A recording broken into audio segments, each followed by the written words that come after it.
All right, y'all, what's going on? It's Combo Breaker 99 back with another video. All right, y'all, let's talk about it. I said I wanted to jump on here and talk about this one and, give y'all my thoughts on this whole situation right here. But this is shaking up the WMMA world, this recent post from Zhang Weili. So I'm probably do another part to it because I'm kind of busy right now. So I just want to come in and give you my quick thoughts on what I think about this call out and what it could do to the strawweight and the flyweight division right now. But as y'all know, Zhang Weili, she made this call out. Everybody trying to do something special for UFC 300 right now. Everybody from Miesha Tate and Ronda Rousey, or, making the Miesha Tate Holly Holm rematch, different things like that. Everybody's wanting something special for UFC 300, which I understand, but to me, it's got to make sense. It's got to make sense. And Zhang Weili calling out Alexa Grasso, it looks exciting. It really does. Like, champ versus champ, there's always some type of interest there and there's intrigue there because both of these fighters are exciting, but we got a lot of other things going on. But anyways, Zhang Weili posted this up. She said, "Hi, champion. Maybe the fans want to see us at UFC 300. And Alexa Grasso responds with, "Zhang Weili, I admire you so much, and I love to defend my title with you. Would you make 125?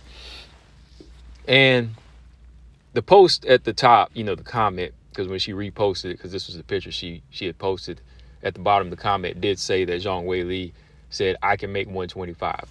Matter of fact, let me go ahead and make sure I got that one up here just so people don't think I'm making up clickbait. But y'all got Instagram now. Everybody's on their phones now, so y'all should be able to see it, right? Let me go ahead and pull it up. But yeah, this is what she said. "Alexa Grasso, let's go, champion. I can go up to 125. And she tags Dana White, the UFC, and says, "Let's make it happen." All right. So yeah, that right there, man, is already causing a big shakeup because I'm going to do another video. Another certain flyweight is already making her claim, and she's got some words about Zhang Weili's call out. And my thoughts on it is, look, we got a lot going on right now. We got a lot going on at flyweight. And we got enough going on at strawweight for the strawweight champion, because I still got another video to do about Zhang Weili, just talking about how at 115, her plate's still full and how she can create her own legacy at 115. Like, eventually she could move up to 125, but the same as I said like a couple years ago when I did a video about Zhang Weili, when she called out Valentina, is she has a lot of work to do. Because remember, the first time she became champion, she defended once against Joanna, then she gets knocked out by Rose Namajunas, loses again to Rose Namajunas, right? So she never got a chance to build up her legacy as a strawweight champion, right? So when she calls out Valentina last time, she winds up losing. Now, she's champ, makes a successful title defense against Amanda Lemos, has some other nice fights that could be made, but she calls out Alexa Grasso. So once again, these big fights, they look good, but what can they really do for you in the long run? I mean, they make money, and of course, you feel like you can do anything at this point because you're young, you're on top of the world. But I just think that for me, there's a lot going on in these two divisions for the separate champions that they don't really need to step out the box and try to fight each other. Like, for me, UFC 300 could do for two title fights. Like, you could have the women's strawweight title fight and the women's flyweight title fight on the same card, right? Instead of having the champ versus champ fight, because it doesn't really make sense. Zhang Weili has a big money maker in front of her. I know she really doesn't want this fight. That's why she hasn't been making this call out. But Yan Xiaonan wants a shot at the title. And this kind of shows you that Zhang Weili don't want to fight Yan Xiaonan. She said it before, but to me, I think that Yan Xiaonan deserves her shot. Okay, Yan Xiaonan deserves her shot at the title. Anybody that fights in the division and fights their way up, they should get the shot. China versus China, come on, just go ahead and do it, right? That fight already makes sense for her. And even if that fight did make sense, if Tatiana goes in here, dominates Amanda Lemos, that's another legit title contender for her right there, right? So strawweight has a few fights for Zhang Weili where, to me, she doesn't really need to worry about flyweight, right? Flyweight is doing fine. Flyweight is doing well. Do y'all ever hear me say flyweight needs Zhang Weili right now? Or do you ever hear me really say, what if Zhang Weili was at flyweight? I know some of y'all do. But to me, I'm like, no.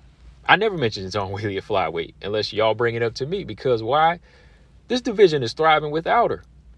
Alexa Grasso got many names out here. Now, I know I'm not blaming Alexa Grasso here because Alexa Grasso wasn't, she wasn't the one that made the call out. She basically acknowledged it and said, I will fight you, but you got to be in my weight class. So that's what you're supposed to do, right? But yeah, Alexa Grasso, she's got enough choices right now. Even if it wasn't going to be the third fight with Valentina Shevchenko, shoot, you got Aaron Blanchfield, you got Manon.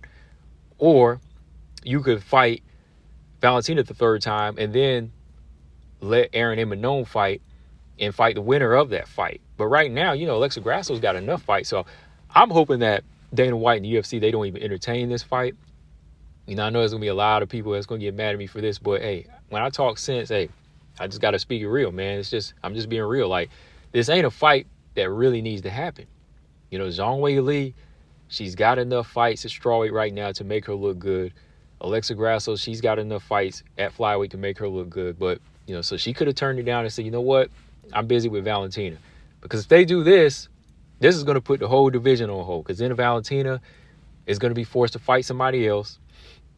You see Manon's already kind of in an uproar. She's like, hey, how you going to move up to flyweight when I already beat the girl that beat you? So she's kind of mad. They're making some call outs, and they got a right to do that. They got a right to feel that way because this is their division. They don't want somebody moving up to take their title shots, right?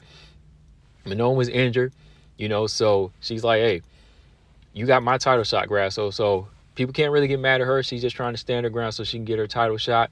I'm sure Aaron feels the same way. But in the meantime, them two, they could fight. But if they do fight, that doesn't mean that Zhang Weili should jump ahead of them, right? I think the third fight with Valentina should still happen before Zhang Weili jumps into the flyweight division. Because really, again, she is not needed in the flyweight division. We got enough going on right now. Yan Xiaonan, she could still get her title shot. She still needs to get her title shot. So that's how it should be. UFC 300 should have those two fights. It should have the rubber match with Valentina or Grasso, Zhang Weili versus Yan Xiaonan. That's how it should be. Then Aaron and Manon on March 30th for Atlantic City. But those are other videos, guys. On this right here, I don't think so. I don't think this fight should happen right here, man, because these two, they got enough going on. That's how I see it. What do y'all think? Combo Breaker 99. I'm out. Subscribe. Peace.